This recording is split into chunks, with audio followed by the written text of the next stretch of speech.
Assalamualaikum warahmatullahi wabarakatuh. Perkenalkan, nama saya Nabila Pasha dari Prodi Manajemen dengan NIM 28923500066.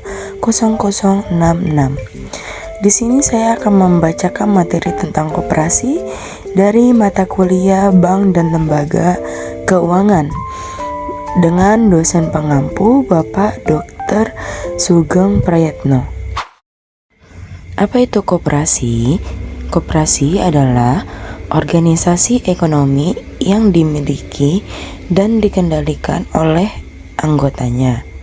Koperasi bertujuan untuk meningkatkan kesejahteraan anggota dan masyarakat melalui kegiatan usaha bersama berdasarkan prinsip kekeluargaan dan gotong royong. Selanjutnya yaitu ada sejarah koperasi di Indonesia. Yang pertama, pada tahun 1908, koperasi pertama kali didirikan di Indonesia oleh R. Ari Wiryatmaja di Purwokerto, Jawa Tengah. Yang kedua, pada tahun 1927, itu Undang-Undang Koperasi pertama kali diberlakukan di Indonesia. Yang ketiga, pada tahun 1945, gerakan koperasi di Indonesia semakin berkembang pasca kemerdekaan. Selanjutnya, prinsip-prinsip koperasi. Yang pertama, keanggotaan sukarela. Yang dimaksud dengan keanggotaan sukarela yaitu koperasi yang bersifat terbuka dan sukarela bagi siapa saja yang bersedia menjadi anggota. Yang kedua, pengawasan demokratis, yaitu setiap anggota memiliki hak suara yang sama dalam pengambilan keputusan. Yang ketiga, pembagian sisa hasil usaha, yaitu sisa hasil usaha dibagikan secara adil sesuai dengan jasa usaha masing-masing anggota. Yang keempat, pendidikan, pelatihan, dan informasi. Koperasi memberikan pendidikan dan pelatihan kepada anggota untuk meningkatkan kemampuannya. Jenis-jenis koperasi. Yang pertama ada koperasi konsumsi. Koperasi yang bertujuan untuk menyediakan barang-barang konsumsi bagi para anggotanya. Yang kedua, koperasi produksi. Koperasi yang bertujuan untuk memproduksi dan memasarkan barang-barang yang dihasilkan oleh anggotanya. Yang ketiga, koperasi simpan pinjam. Koperasi yang bertujuan untuk menghimpun dana dari anggota dan menyalurkannya kembali dalam bentuk pinjaman. Selanjutnya ada struktur organisasi koperasi. Yang pertama, rapat anggota. Rapat anggota merupakan kekuasaan tertinggi dalam koperasi dan tempat pengembalian keputusan. Yang kedua, pengurus.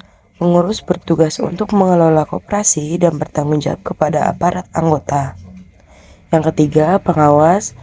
Pengawas bertugas untuk mengawasi jalannya organisasi dan usaha koperasi. Peran koperasi dalam perekonomian.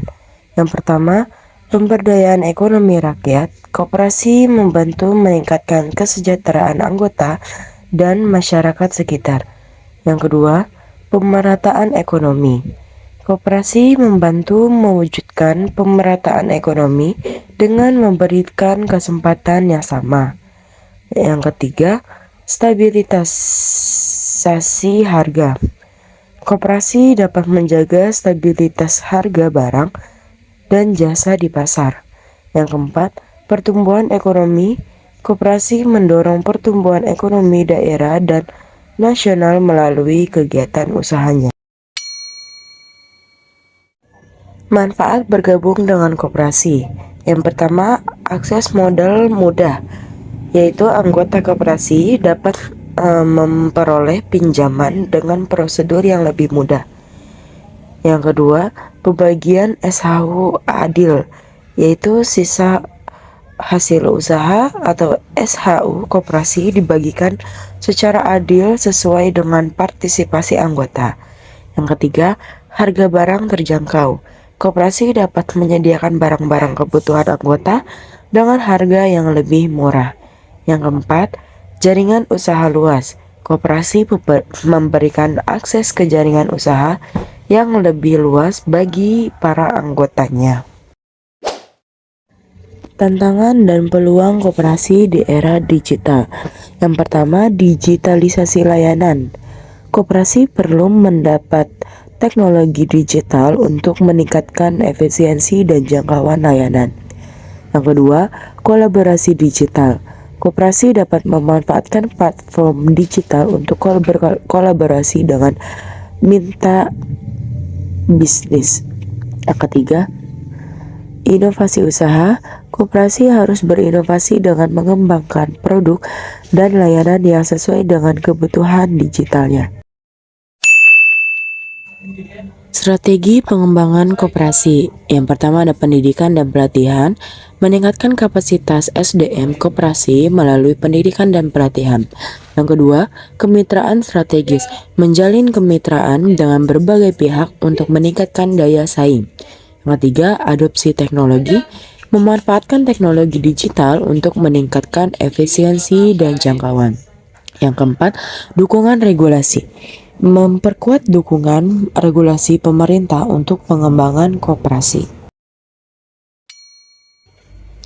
Kesimpulan, koperasi memiliki peran penting dalam perekonomian Indonesia, khususnya dalam memperdayakan ekonomi rakyat dan mewujudkan pemerataan ekonomi.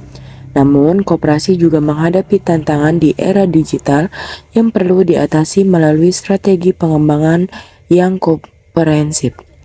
Sarannya, pemerintah dan pemangku kepentingan lainnya perlu memberikan dukungan yang lebih kuat bagi pengembangan koperasi, termasuk melalui penyediaan akses modal, pelatihan, dan kebijakan regulasi yang mendukung.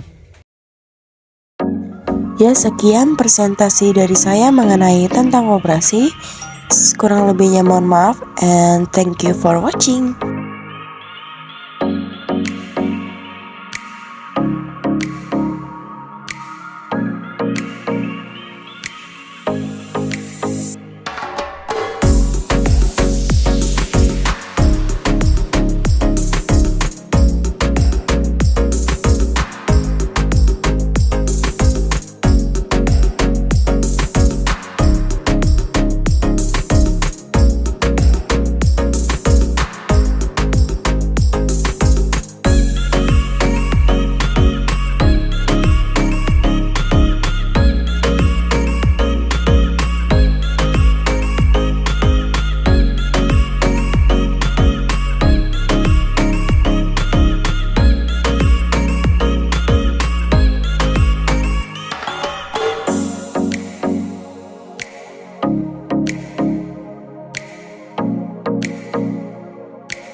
Oke semuanya, sekian presentasi dari saya. Kurang lebihnya mohon maaf and thank you for watching.